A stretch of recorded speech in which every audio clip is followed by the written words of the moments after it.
Hi, I'm Dave Ross, and today we're going to answer the question, why African American History Month? And I'm going to tell a story about this man. And this is the then cadet Lane. I knew him when he was Lieutenant Colonel Lane. Lieutenant Colonel Lane was a fine officer, a fighter pilot who held a PhD in history and my history instructor when I was at the Air Force Academy.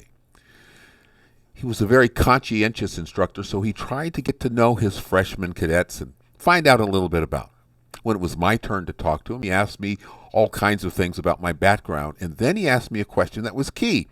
He said, "Is your family prepared for your service in the military?" I told him I came from a military family, that my father was an officer in the Air Force, and my grandfather served during World War I. And he said, "I didn't know any black soldiers served during World War I." You see, this learned man was deprived of the knowledge of what African Americans did during an important part of world history.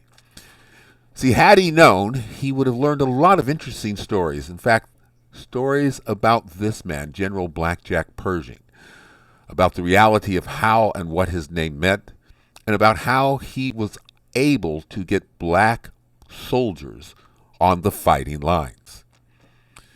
So I imagine Colonel Lane never understood the actions of this man, President Woodrow Wilson, who made it a point to bar black soldiers from military service and work to resegregate, notice I use the word resegregate, the military.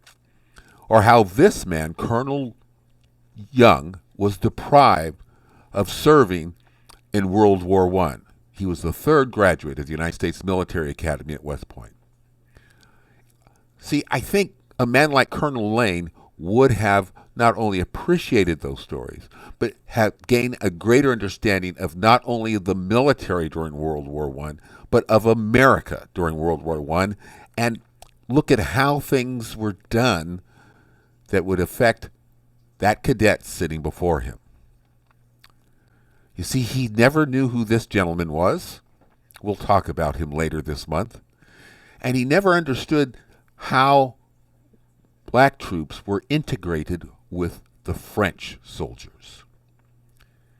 He would not know of the gallantry that black soldiers displayed during World War I, and how the French recognized their heroism, that they showered them with their highest medal for heroism, the Croix de Guerre.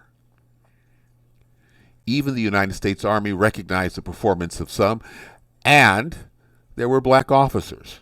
But the most interesting story was how black bands, military bands, brought jazz to France. We'll talk about all of that this month during African American History Month.